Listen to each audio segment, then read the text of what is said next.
संताणम, नमो सिद्धाणम, नमो आयुर्याणम, नमो उवज्जायाणम, नमो लोहे सब्ब साहुणम, एसो पंचन मुक्कारो सब्ब पाप प्रणासनो, मंगलाणम च सब्बेसिम परमम होई मंगलम।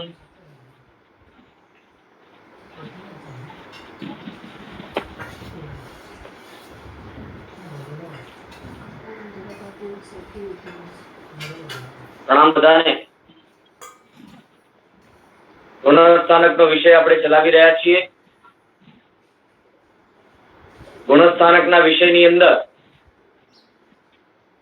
પ્રથમ ગુણસ્થાનકને પ્રાપ્ત કરવા માટે કેવા કેવા પ્રકારના જુદા જુદા લેવલ, જુદા જુદા સ્તર સર કરવાના છે, પામવાના છે, તે આપણે જૂના વર્ગોની અંદર જોઈ ગયા છીએ। એક 2 મિનિટમાં ફરી એનો રિકેપ લઈશું। 2 મિનિટમાં ફરી તેને યાદ કરી અને આગળ વધશું। સર્વપ્રથમ અચર્માવર્તની અંદર જીવ જ્યારે રહેલો હોય છે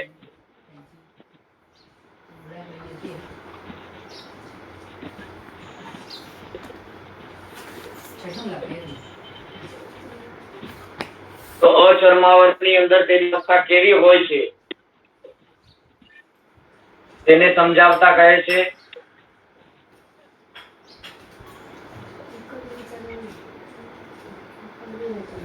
જીવ ભવાભિનંદી છે। ભવાભિનંદી એટલે શું? કહે છે જેને સંપૂર્ણ પ્રત્યે સંસારના સુખની અંદર જ ગાઢ રાગ પડેલો છે, જેને પોતાને ભવનો એટલે કે સંસારનો અભિનંદન છે,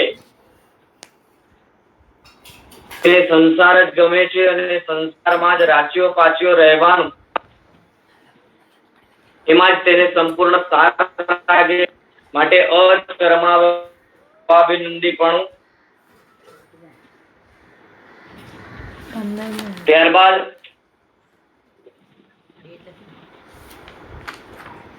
ચરમ આવર્તની અંદર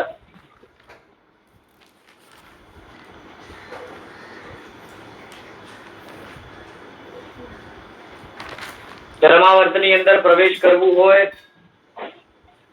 તેના માટે શાસ્ત્રકાર ભગવંતોએ લક્ષણ બતાવ્યું। પૂર્ણ પ્રત્યે અદ્વેષ।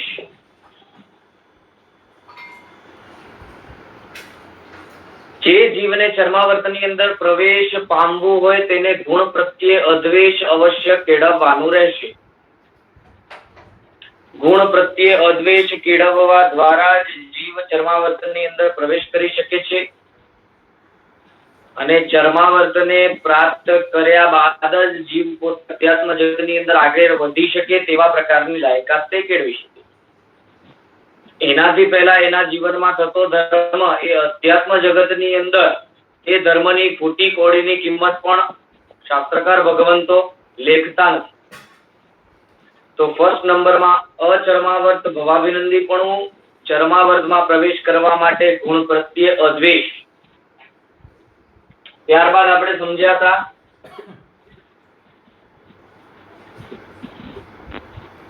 અપુનર્બંધક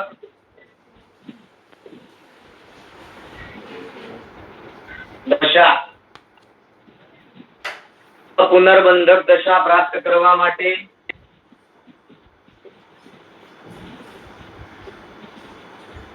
મુક્તિ પ્રત્યે અદ્વેષ।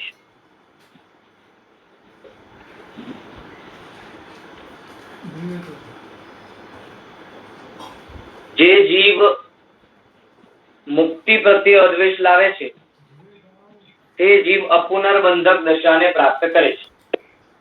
અપુનર્બંધક દશા એટલે શું તો તે સમજાવતા શાસ્ત્રકાર ભગવંતો કહે છે જે જીવ હવે ક્યારે પણ મોહની આદિ કર્મોની ઉત્કૃષ્ટ સ્થિતિ જીવનમાં નહીં બાંધે તે અપુનર્બંધક દશાને પ્રાપ્ત કરે છે।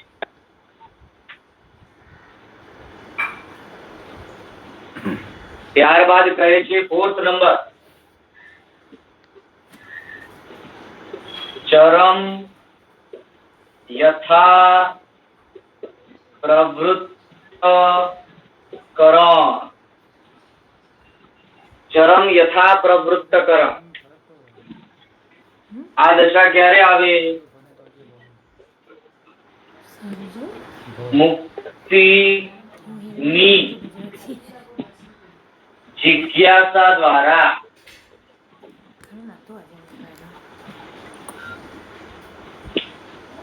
જીવને મુક્તિને જાણવાની જિજ્ઞાસા જ્યારે પ્રગટ થાય છે, તાત્વિક જિજ્ઞાસા જ્યારે પ્રગટ થાય છે ત્યારે તે ચરમ યથા પ્રવૃત્તકરણ અવસ્થાને પામે છે. અહીં ચરમ યથા પ્રવૃત્તકરણમાં હવે જીવ ક્યારેય પણ એક કોડાકોડી સાગરોપમથી પણ વધારે કર્મ ક્યારે પણ નહીં બાંધે, એનાથી ઓછા જ બાંધશે. આટલી બધી કર્મ બાંધવાની યોગ્યતા પોતામાં જે પડેલી હતી તે બધી તોડી નાખી છે. હવે ભવ ભ્રમણ કરતા જીવનમાં પાપ આવશે, પાપ કરશે તો એક કોડાકોડી સાગરોપમથી ન્યૂન અવસ્થા જ, ન્યૂન એટલે ઓછી, ઓછી કર્મોની સ્થિતિ બાંધવા વાળો જ બનશે. અને સ્થિતિ ઘટતી જાય છે તો પરંપરાએ તેમાં રસ પણ અવશ્ય ઘટતો જ જાય છે. તો ચરમ યથા પ્રવૃત્તકરણ, મુક્તિની જિજ્ઞાસા.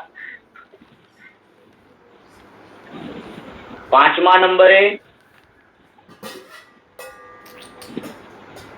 યોગાવંચકપણું.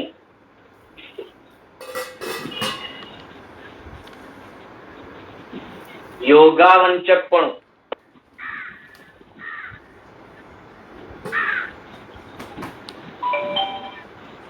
મુક્તિની ઓળખ.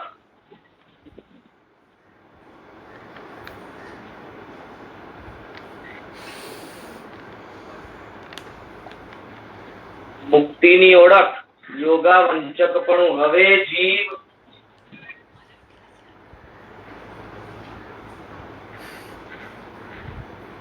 મુક્તિમાં આગળ વધવા માટે, મુક્તિને પામવા માટે જે યોગ જોઈએ, એટલે કે મન વચન કાયાની જેવી પ્રવૃત્તિ જોઈએ, જેવા પરિણામ જોઈએ તેવા પ્રકારની પ્રવૃત્તિ, તેવા પ્રકારના પરિણામ, તેવા પ્રકારની સમજૂતી આદિ જો કોઈ એમને આપે તો સમજવા યોગ્ય બન્યો છે, ગ્રહણ કરવા યોગ્ય બન્યો છે.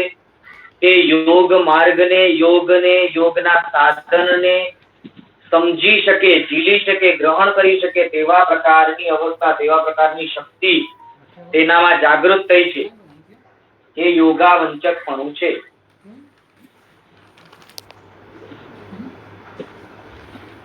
અને આના પછી 6થા નંબરનો સ્ટેપ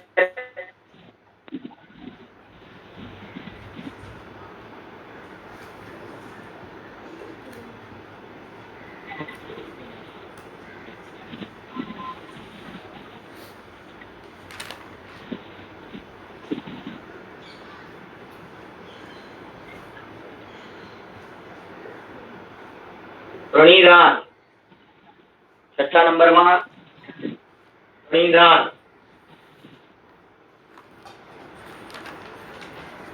મુક્તિનો રાગ.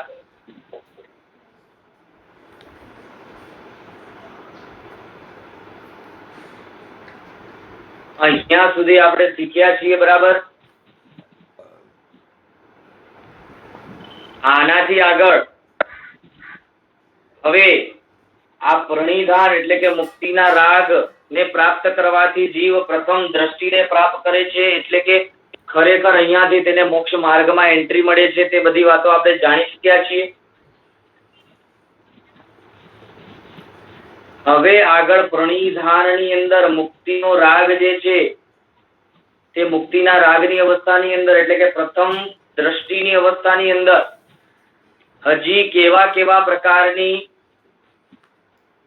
પરિણામની દશાઓ હોય છે, મનોભાવ કેવા કેવા પ્રકારના હોય છે.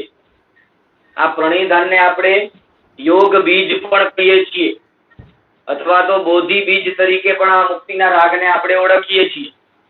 મુક્તિનો રાગ આવ્યો, ગુણાનું રાગ આવ્યું, તો બોધિ બીજ છે એટલે કે સમ્યક્ત્વ પામવા માટેનો બીજનું રોપણ અહીંયા થયું છે પ્રણિધાન, એવું આપણે સમજ્યા છે. હવે આ જે પ્રણિધાન છે, પ્રથમ દ્રષ્ટિ છે, તેમાં આગળ હજી કેવી અવસ્થાઓ અથવા તો કેવા કેવા પ્રકારના પરિણામો, ચેન્જીસ, પરિણામના માન્યતામાં, પરિણામમાં કેવા કેવા પ્રકારના ચેન્જીસ થાય છે તે પણ અહીં આપણને સમજવાની જરૂર છે. તો પ્રથમ દ્રષ્ટિની અંદર મુક્તિ પ્રત્યેના રાગની અંદર, પ્રણિધાનની અંદર શાસ્ત્રકાર ભગવાન અહીંયા આ પ્રથમ દ્રષ્ટિની અંદર એટલે કે પ્રણિધાનની અંદર, જો અહીંયા જીવને કોઈ 100% પ્રણિધાન થયું નથી, અંશથી જ પ્રણિધાન છે. મુક્તિ પ્રત્યેનો રાગ 100% આવી ગયો નથી, પણ મુક્તિ પ્રત્યેનો રાગ આવ્યો છે એ ચોક્કસ વાત છે. અને એના કારણે મુક્તિ પ્રત્યેનો રાગ જે આવ્યો તેના પાછળનું કારણ બતાવતા અથવા તો આત્મામાં જે દોષ હતો તે એવા પ્રકારનો દોષ હતો કે જે નાશ થયો તેના કારણે આ મુક્તિનો રાગ આવ્યો. તો તે સમજાવતા શાસ્ત્રકાર ભગવંતો કહે છે, હજી સુધી ક્યારે પણ જીવ પોતે પોતાના આત્માની હિત ચિંતા અનાદિકાળથી જીવે ક્યારે કરી નહોતી. શું કહ્યું? પોતાના આત્માની ચિંતા, આત્માની હિત ચિંતા અનાદિકાળથી જીવે ક્યારે પણ કરી નહોતી. આ પ્રથમ વખત જીવ પોતાનો મિત્ર બન્યો છે અને પોતે સ્વયંનો કલ્યાણ મિત્ર બનીને પોતાના આત્માની હિત ચિંતા કરી છે. પોતે પ્રથમ વખત પોતાનો કલ્યાણ મિત્ર બન્યો છે. નહીં તો હજી સુધી જુદા જુદા ભવો કરતા, જુદા જુદા ગતિઓની અંદર ભ્રમણ કરતા કરતા જીવે ઘણી વખત ઘણો ધર્મ કર્યો, ઘણા શુભ પરિણામ પણ કેળવ્યા, શુભ ભાવો પણ કર્યા, પણ છતાંય તે બધા જ સંસારના વર્ધક બન્યા. અહીં ફર્સ્ટ ટાઈમ, પહેલી વખત આ પ્રણિધાનથી યુક્ત ભાવ ધર્મ સહિત જીવે પોતાની વાસ્તવિક ચિંતા કરી છે, ચિંતા કરી છે. અને માટે પ્રથમ વખતે પોતે પોતાનો જ કલ્યાણ મિત્ર તરીકે સાબિત થયો છે. અને માટે જ આ પ્રથમ અવસ્થા, જે પ્રથમ દ્રષ્ટિની અવસ્થા છે, તેને શાસ્ત્રકાર ભગવંતો મિત્રા દ્રષ્ટિ તરીકે નામ આપ્યું છે. શું નામ આપ્યું છે? મિત્રા દ્રષ્ટિ. શા માટે? તો કહે છે પોતે પોતાનો સ્વયંનો પ્રથમ વખત કલ્યાણ મિત્ર બન્યું છે, આત્માની હિત ચિંતા પ્રથમ વખત થઈ છે, માટે દ્રષ્ટિનું નામ મિત્રા છે. આ અવસ્થાની અંદર જીવને કઈ બહુ જાજો બોધ નથી થયો, પણ જેટલો પણ બોધ થયો છે તે પહેલા ક્યારેય નતો થયો. પહેલા તો સંપૂર્ણ અંધકારની અવસ્થા જ હતી.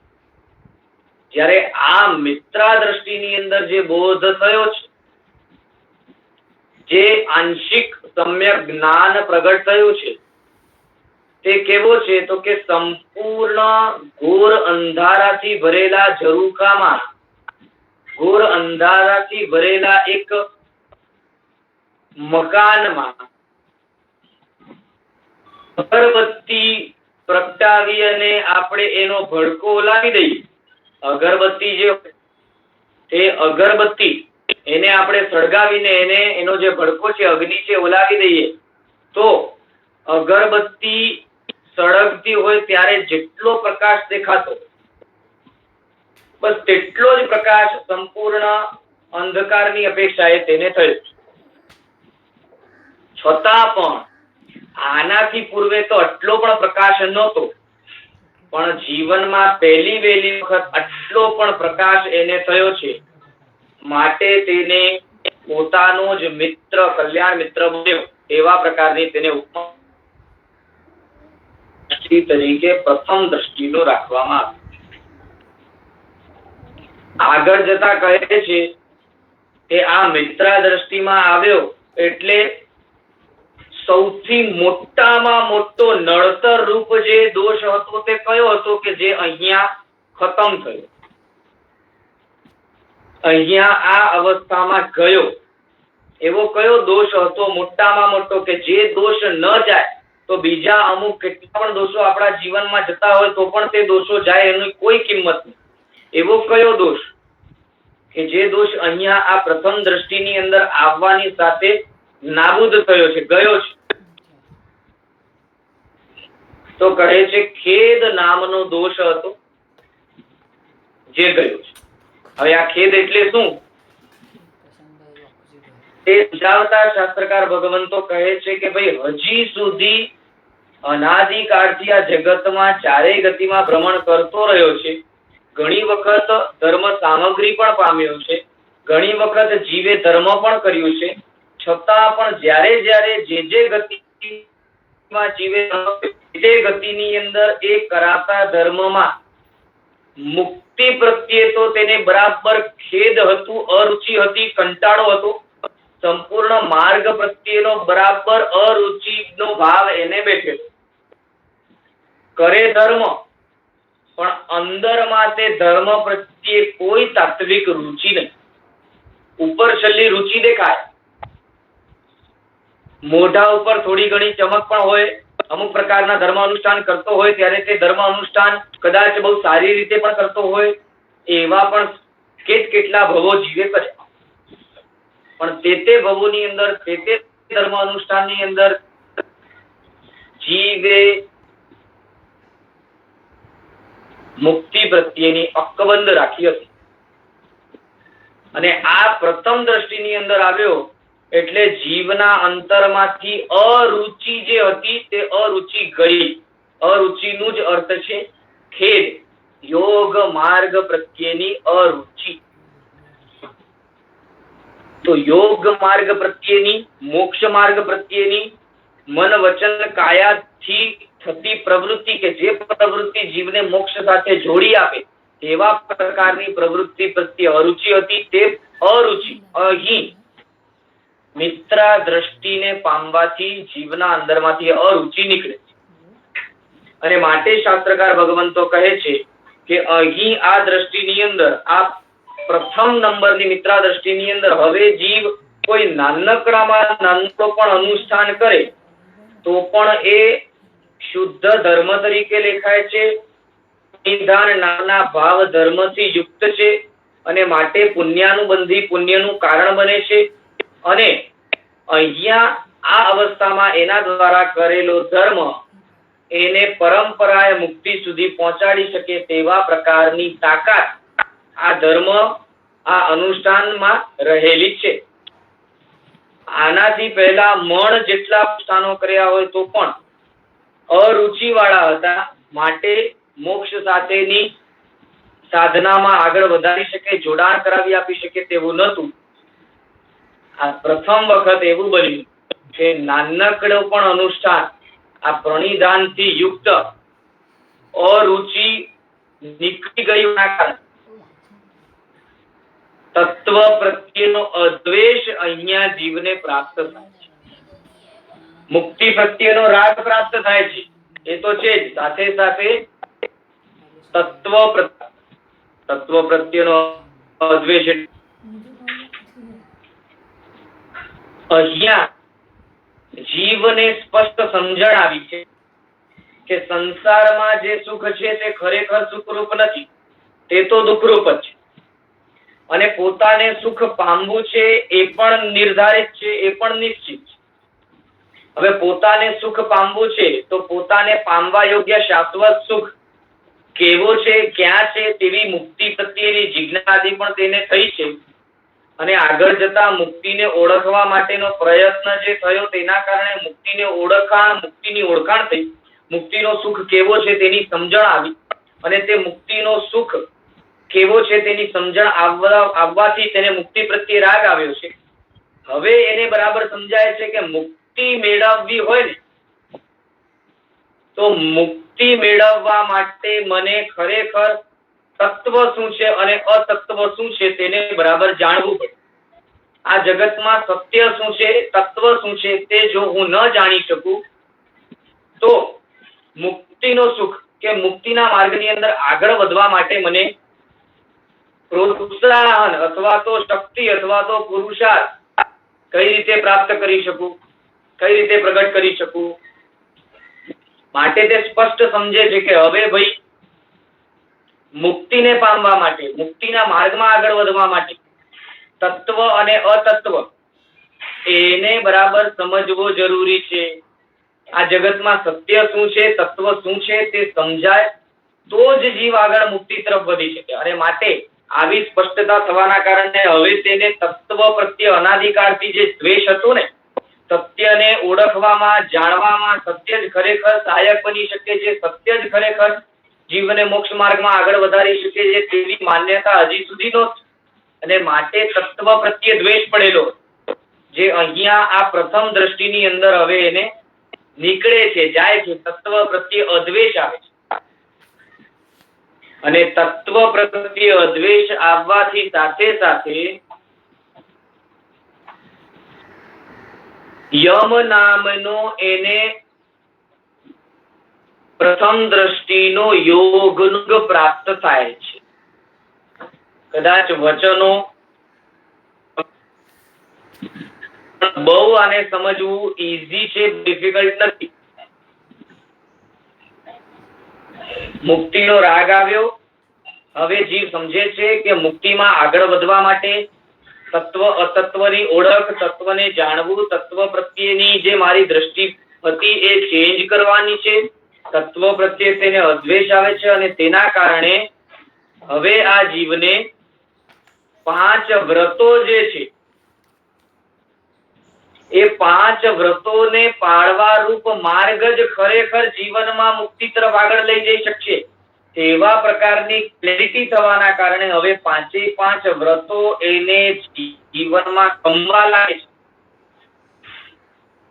એને હિંસા હવે ગમતી નથી, અહિંસા ગમે છે. આચરણની વાત નથી કરતો, અહીંયા ગમવાની વાત કરું છું.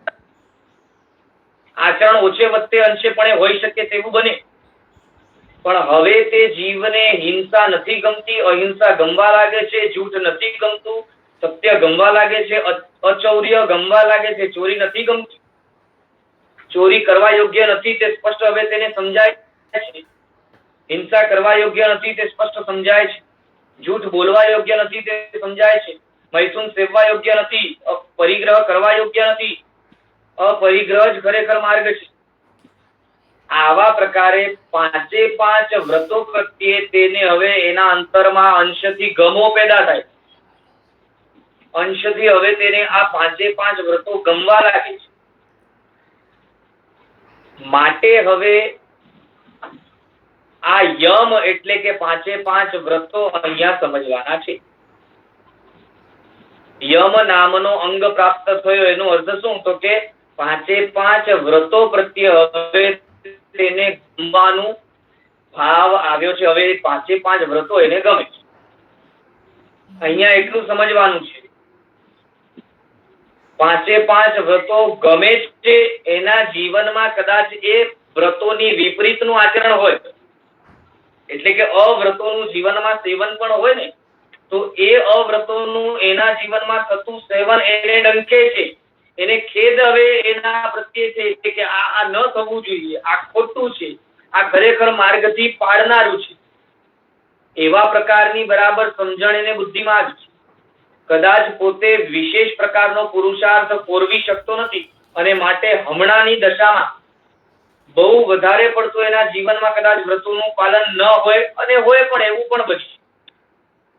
એક વસ્તુ બરાબર સમજવાની છે, આ પ્રથમ દ્રષ્ટિને પામેલા જીવો એમના જીવનમાં દ્રવ્યથી દેશવિરતિ પણ હોઈ શકે છે, એટલે અંશથી અમુક પ્રકારના નિયમો તેમના જીવનમાં એ નિયમોનું પાલન હોય એવું પણ હોઈ શકે છે. બિલકુલ કોઈ પણ નિયમોનું પાલન ન હોય એવું પણ હોઈ શકે છે, અથવા તો દેશવિરતિના નિયમો અતિચાર બિલકુલ ન લાગે તેવા પ્રકારનું પણ છે, અથવા તો સર્વથી વીરતીનું પણ પાલન હોઈ શકે છે. એટલે કે દરેકે દરેક 5 પ્રકારના વ્રતો જે છે સંપૂર્ણપણે ગ્રહણ કર્યા હોય વિધિપૂર્વક, એવા વ્રતો ગ્રહણ કરીને તેમના જીવનમાં એ વ્રતોનું પાલન હોય એવું પણ બની છે, પણ માત્ર દ્રવ્યથી તેનું પાલન અહીં સમજવાનું છે. ભાવથી દેશવીરતી કે સર્વવીરતી પ્રગટ નથી થઈ. અહીંયા એમના જીવનમાં દેશવીરતીપણાનું પાલન કે સર્વવીરતીપણાનું પાલન દ્રવ્યથી થઈ રહ્યું છે એવું બની છે. એટલે આવા જીવો અમુક પ્રકારના પોતાના જે પણ ધર્મનું અનુસરણ કરતા તે ધર્મની અંદર બતાવેલા અમુક પ્રકારના નિયમો તેમના જીવનમાં હોઈ પણ શકે છે, ન પણ હોય તેવું પણ બને છે. આવી રીતે આ પ્રથમ દ્રષ્ટિને પામેલા જીવો પોતાના બરાબર બધા બિંદુઓને નોટ કરજો, બરાબર બધા અંશોને નોટ કરજો.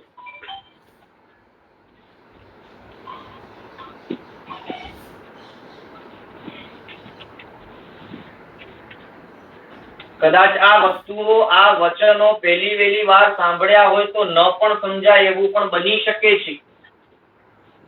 અમુક મુદ્દાઓ બુદ્ધિના ઉપરથી જાય, બાઉન્સર જાય તેવું પણ બની શકે છે. પણ વારંવાર જ્યારે આપણે પ્રયત્નપૂર્વક આ બધા મુદ્દાઓને સમજશું, જાણવાનો પ્રયત્ન કરશું તો ધીરે ધીરે અવશ્ય ક્ષયોક્ષમ વધતું જશે અને વચનો ધીરે ધીરે ખ્યાલમાં આવતા જશે. પ્રણિધાનને અહીં પામે છે પ્રથમ દ્રષ્ટિની અંદર.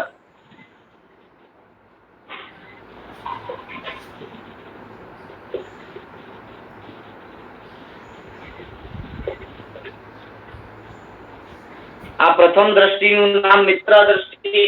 કેમ? પોતાનો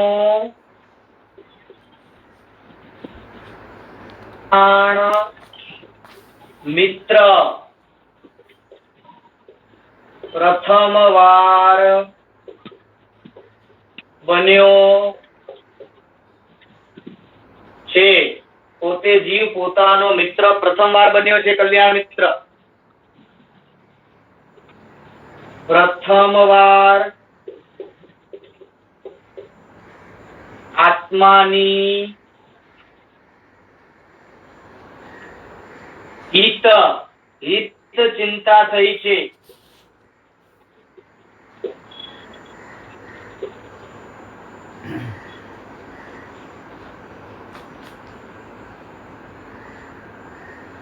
પ્રથમ વાર આત્માની હિત ચિંતા થઈ છે. યોગ માર્ગ પ્રત્યે અરુચિ. યોગ માર્ગ પ્રત્યે જે અરુચિ હતી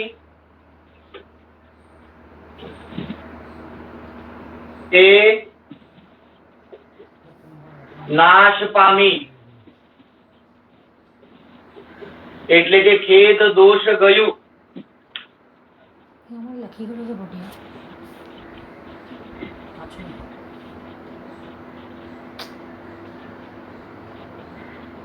યોગ માર્ગ પ્રત્યે જે અરુચિ હતી તે નાશ પામી, તે ગઈ.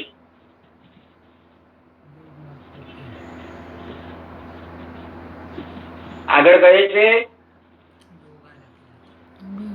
તત્વ પ્રત્યે અદ્વેષ પ્રાપ્ત થયું.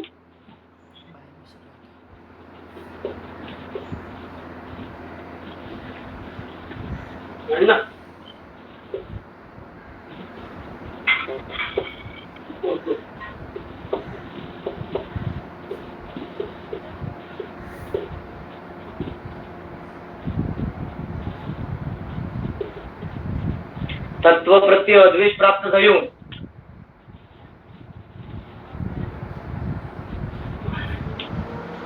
આગળ કહે છે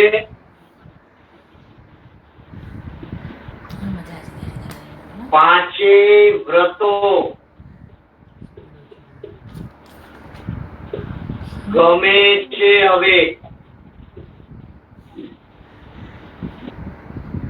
હવે પાંચે વ્રતો ગમે છે. આવા જીવોના જીવનમાં ધર્મ અનુષ્ઠાનો હવે તેને ગમવા લાગે. ધર્મ અનુષ્ઠાનો કરવામાં એને આનંદ થાય.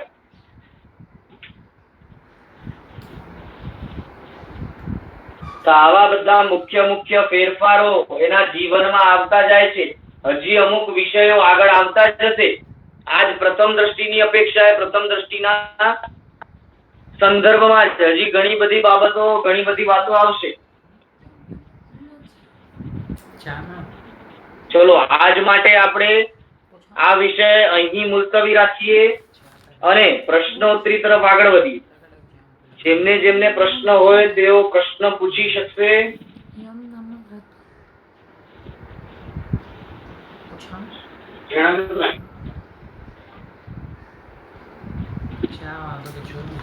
ચલો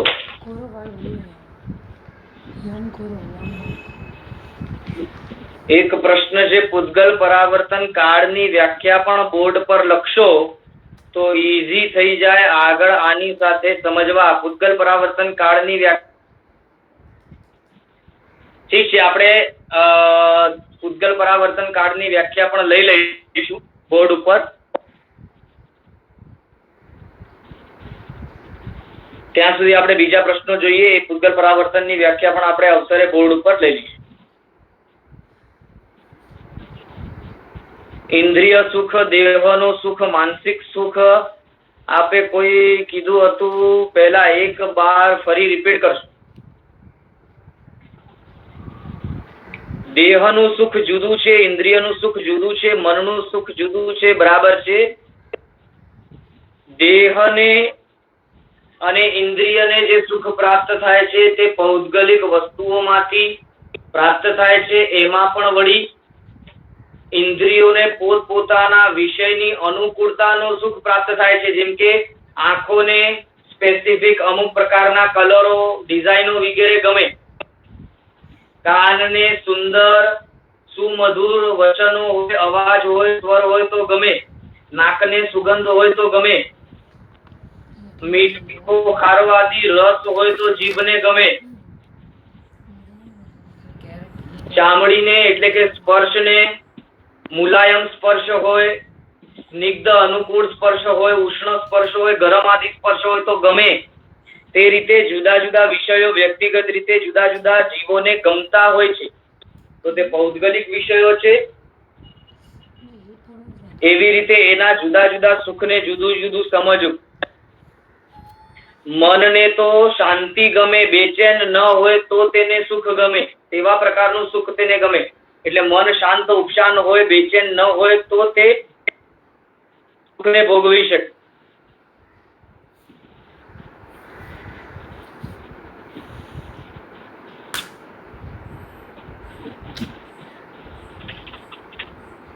યમ, ફરી જે વસ્તુ કહી હતી તે રિપીટ કરો. યમ એ યોગનો અંગ છે. અહીંયા એક વસ્તુ આપણને હું સ્પષ્ટ કરી દઉં સમજવાની, કે હમણાં યોગ તરીકે અમુક પ્રકારની એક્સરસાઇઝીસ જે શારીરિક કરવામાં આવે છે, બતાવવામાં આવે છે, યોગાસનો બતાવવામાં આવે છે, તે શારીરિક દ્રષ્ટિએ, શારીરિક દ્રષ્ટિકોણથી જે યોગના આસનો વગેરે છે તે માત્ર શારીરિક લક્ષ્ય પૂરતી છે.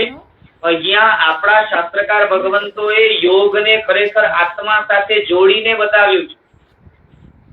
આત્મામાં જેમ જેમ જીવ મોક્ષ માર્ગમાં આગળ વધતો જાય તો આ પહેલી આદિ જુદી જુદી જે દ્રષ્ટિ પ્રાપ્ત કરે છે તેમાં તેને યોગનું અંગ કયું કયું પ્રાપ્ત થાય છે તે બતાવતા અહીં કહે છે કે ભાઈ પ્રથમ નંબરનું જે યોગ છે ને તેને યમ કહેવાય. યોગ માર્ગ જે આ એક્સરસાઇઝ વગેરેનું જે બતાવે છે ને એમાં પણ છે ને 8 જુદા જુદા સ્ટેપ છે.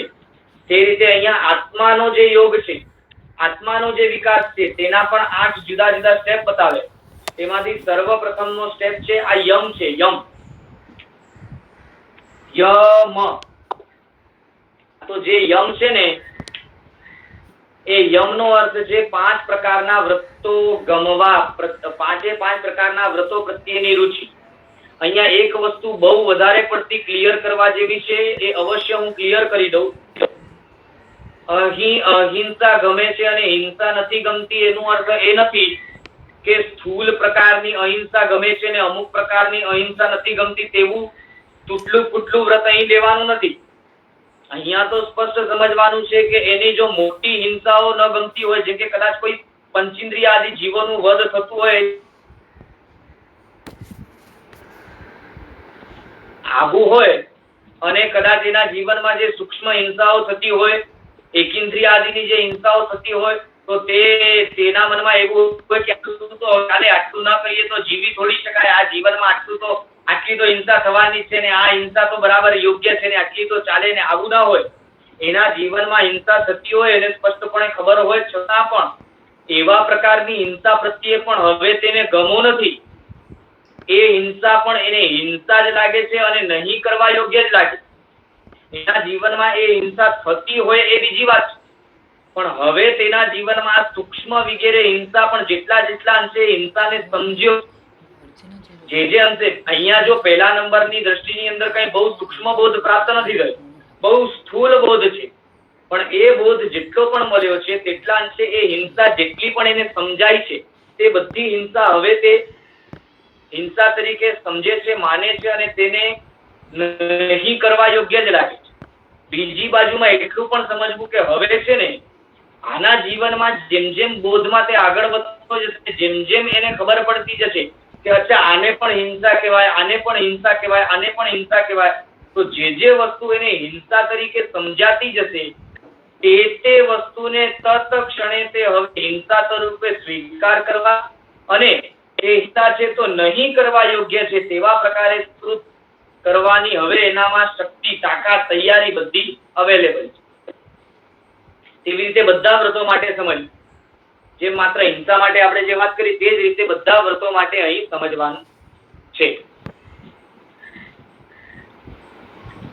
કમલાબેન ગાલા બોલો. અહીંયાથી અનમ્યુટ કર્યું છે, ત્યાંથી અનમ્યુટ કરજો. સર, હાજી બોલો. જી નમસ્તે. આ નાનકડામાં નાનકડો અનુષ્ઠાન મોક્ષમાં સાથે સાધના કરાવે છે. કોઈ પણ પ્રકારનો નાનકડામાં નાનકડો અનુષ્ઠાન હોય તો પણ તે પરંપરાએ એ આત્માને મોક્ષ તરફની ગતિ કરવામાં સહાયક અવશ્ય બને છે. ક્યારે? જ્યારે જીવ પ્રણિધાનથી યુક્ત હોય, પ્રથમ આદિ દ્રષ્ટિઓમાં હોય ત્યારે. મોક્ષ તરફની ગતિમાં. જી જી જી. આભાર. સી કે બોલો.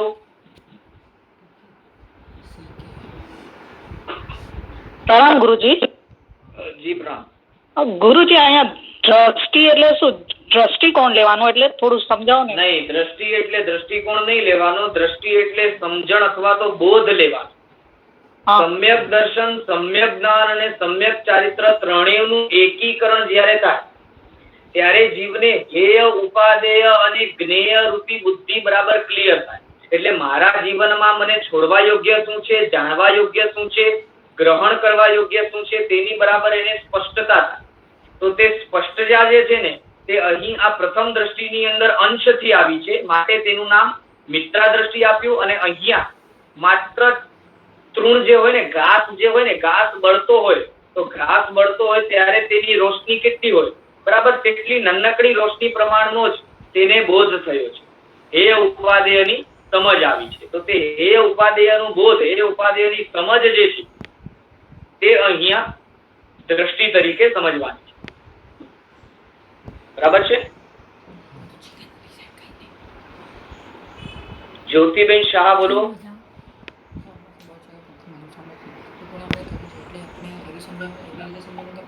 પ્રણામ ગુરુજી. અપન બંધક અવસ્થા સુધી હજી ઓપ દ્રષ્ટિ નાજી, આપણે ઉપચાર પૂર્વક એમ કહેવાનું કહી શકીએ કે ચર્માવર્તમાં આવ્યો છતાં પણ હજી અપુનર્બંધક અવસ્થા નથી પામ્યો ત્યાં સુધી તેની દ્રષ્ટિ ઓગ દ્રષ્ટિ છે, એટલે સામાન્ય દ્રષ્ટિ છે, સંસાર તરફની દ્રષ્ટિ છે. જ્યારે કે તે અપુનર્બંધક અવસ્થા પ્રાપ્ત કરે તો ઉપચાર ભાષામાં આપણે એમ કહી શકીએ કે હવે તેની દ્રષ્ટિ યોગ દ્રષ્ટિ તરફની દ્રષ્ટિ છે, એટલે કે મોક્ષ તરફની, તરફની દ્રષ્ટિ છે. બાકી તાત્વિક રીતે યોગ દ્રષ્ટિની વાત કરીએ તો આ પ્રથમ દ્રષ્ટિ જ તાત્વિક રીતે યોગ દ્રષ્ટિ તરીકે આપણે કહીશું.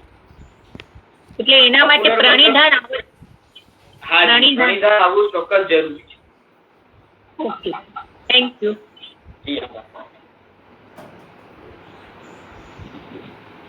સ્મિતાબેન શાહ બોલો. હેલો. અહીંયાથી અનમ્યુટ કર્યું છે, ત્યાંથી અનમ્યુટ કરજો. સ્મિતા શાહ. હા, બોલો. પ્રણામ. જી પ્રણામ. એટલે આ પહેલી દ્રષ્ટિમાં આવ્યા એટલે આપણામાં થોડું સમ્યક તો આવ્યું એવું કહેવાય ખરા. હા, ચોક્કસ. આંશિક સમ્યક્ત્વ પ્રથમ દ્રષ્ટિની અંદર આવ્યું તેવું કહેવાય, પણ તેની માત્રાની અપેક્ષાએ હોય કેટલું, તો કે છે આખા અંધારા ભરેલા મિથ્યાત્વથી ભરેલો આખો આપણો જે આખો રૂમ હોય, સમજો કે એક રૂમ આખો અંધારાથી ભરેલો હોય ને તેમાં અગરબત્તીની રોશની પ્રમાણ જેટલી રોશની છે તેટલા પ્રમાણનું સમ્યક્ત્વ અહીં આવ્યું તેમ આપણે કહીશું. બરાબર છે. આપણે બધું સમજીએ પણ છતાં બધું પૂરું પડાતું ન હોય. પડાતું ન હોય એ સેકન્ડરી. અહીં તો પ્રથમ દ્રષ્ટિની અંદર માન્યતા ઉપર, સમજણ ઉપર, ગમા ઉપર વધારે જોર આપે છે.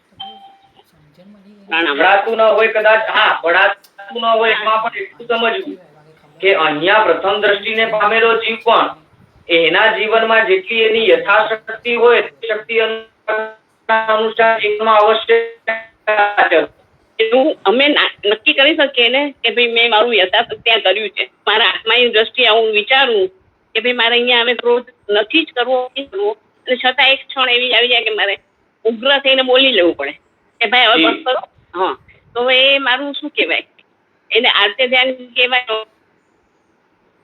એ આપણે જ્યારે કયાયો કરીએ છીએ તો તે અવશ્ય આપણે આર્ત રૌદ્ર ધ્યાનમાં છીએ તેમ કહેવાશે. અહીંયા પ્રથમ દ્રષ્ટિની અંદર એટલું સમજવું કે રૌદ્ર ધ્યાનની અપેક્ષાએ આપણે વાત કરવા જઈએ તો ધર્મ ધ્યાન જે છે તે અહીંયા ધર્મ ધ્યાનની શરૂઆત થઈ છે, આંશિક ધર્મ ધ્યાન આવ્યું છે. મોટે ભાગે આર્ત રૌદ્ર ધ્યાનની હજી અહીંયા સત્તા પડેલી છે, એટલે કે આર્ત રૌદ્ર ધ્યાન હજી ઘણું બધું ઘણી બધી માત્રામાં અવેલેબલ છે. મેં સમજવું છે કે કેવી રીતના એ ઓછું કરી શકીએ. આગળ જેમ આપણે વધતા જઈએ તેમ તેમ અહીંયા આપણને યોગ બીજમાં આગળ વધવા, એટલે યોગ માર્ગમાં આગળ વધવા માટે અમુક પ્રકારના યોગ બીજો આપ્યા છે કે જે યોગ બીજો આપણે આગળ સમજશું, સાંભળશું અને તેનામાં પણ પ્રયત્નશીલ બનશું એટલે ધીરે ધીરે જીવ આગળ વધી અને અમુક પ્રકારના મુખ્ય દોષોને ટાળવાનો પ્રયત્ન કરશે, કાઢવાનો પ્રયત્ન કરશે, એટલે ધીરે ધીરે આગળ વધીશું.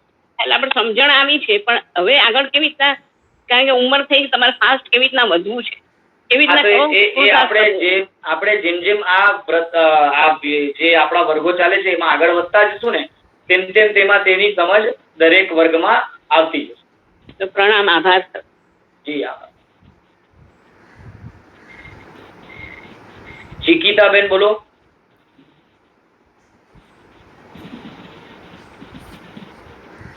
પ્રણામ ગુરુજી. હાજી પ્રણામ. હા, આપણે મને એક એટલે આનાથી આપણા ટોપિક થી બહારનો છે તો ચાલશે ને? એક ક્વેશ્ચન છે. આપણે જે નમો અરિયંતાણમ અને નમો સિદ્ધાણમ આપણે બોલીએ છીએ તો એમાં અરિયંત ભગવાન હાલ ઘડીએ કયા અને સિદ્ધ ભગવાન હાલ ઘડીએ કયા? જે પણ આત્માઓ સંપૂર્ણપણે કર્મ રહિત બનીને મુક્તિના પદને વરી ચૂક્યા છે તે બધા સિદ્ધ કહેવાય. એ જીવો હમણાં વર્તમાનમાં આપણે જે ક્ષેત્રમાં છીએ તે ક્ષેત્રમાંથી હમણાં કોઈ જીવ સિદ્ધ થઈ શકે તેવી શક્યતા નથી, પણ મહાવિદેહ નામનો જે ક્ષેત્ર છે ત્યાંથી વારે ઘડીએ ઘડીએ દર સમયે જીવો સિદ્ધ થતા જ હોય છે તેવી ત્યાં શક્યતા છે. સિદ્ધ થવું એટલે એને સમજવું કઈ રીતે, તો સમજવાનું કે હવે જન્મ મરણ રૂપ સંપૂર્ણ જે આ ચક્ર છે તેનાથી મુક્ત થયા. ઓકે. તો સંપૂર્ણપણે જન્મ મરણના ચક્રથી જે જીવો મુક્ત થયા, 8 કર્મોથી મુક્ત થઈને હવે માત્ર તેમનો જે આત્મ સ્વરૂપ છે તે આત્મ સ્વરૂપમાં સ્થિર થઈ ગયા તેવા જીવો સિદ્ધ થઈ ગયા કહેવાય. દરેકે દરેક અરિહંત સિદ્ધ અવશ્ય થાય, પણ જ્યારે તે પોતાના છેલ્લા ભવની અંદર ધર્મતીર્થની સ્થાપના કરે કેવળ જ્ઞાન પામ્યા બાદ, તો કેવળ જ્ઞાન પામ્યા બાદ ધર્મતીર્થની સ્થાપના કરીને હજી એ છેલ્લો જે એમનો શરીર છે એ શરીરમાં હજી જ્યાં સુધી આયુષ્ય છે, અવેલેબલ છે, ત્યાં સુધી તે અરિહંત તરીકે ઓળખાય, ભાવ અરિહંત તરીકે ઓળખાય. ધર્મતીર્થની સ્થાપના કરી લીધી હોય, આયુષ્ય બસ પૂર્ણ થવાનો હોય, આયુષ્ય પૂરું થાય અને શરીરને જેવો આત્મા છોડીને નીકળી જાય એટલે હવે તે આત્મા સિદ્ધ કહેવાય. તો બધા જ સિદ્ધ જીવો જે છે તે અરિહંત બનીને જ સિદ્ધ થાય તેવો નિયમ નથી.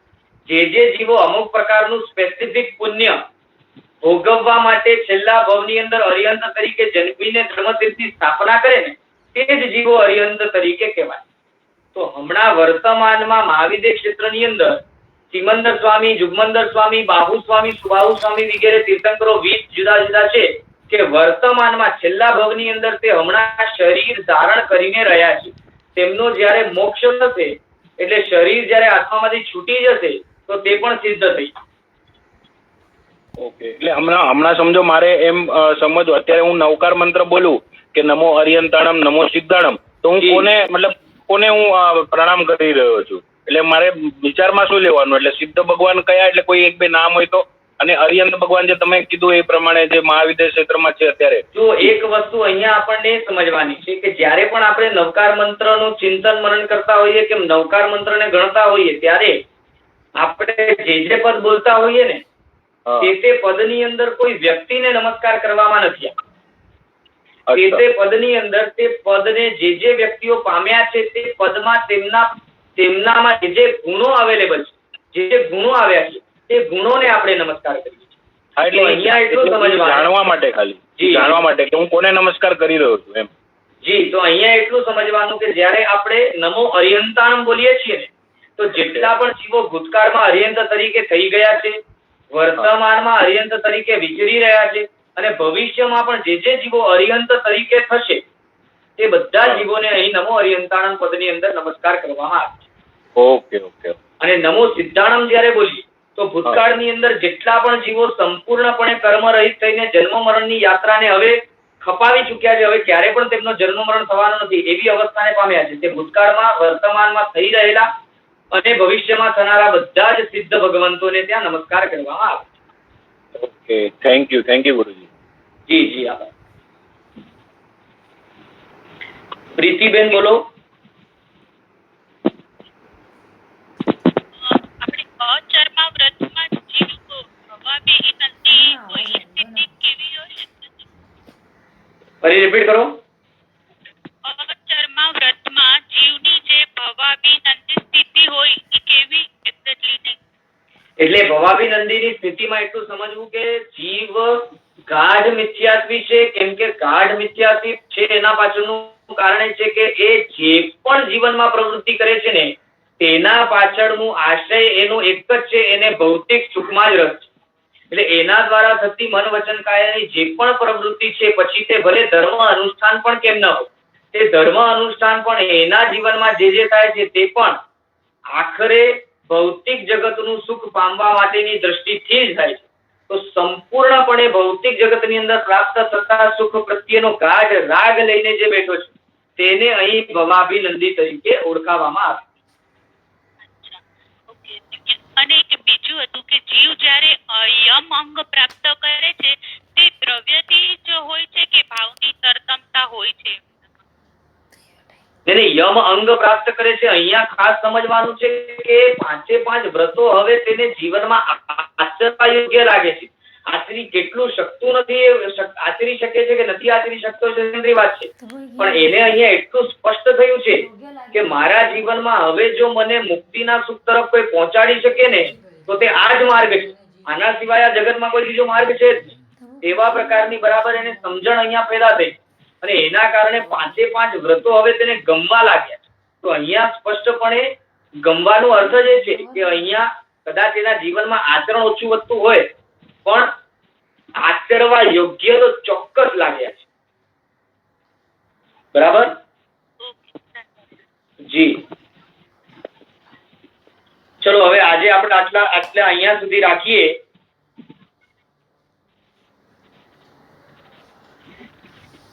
અમુક હજી બીજા પ્રશ્નો પણ છે ઘણા બધા લોકોના, પણ હવે આપણે આવતીકાલે તે બધા પ્રશ્નો લઈ લઈશું.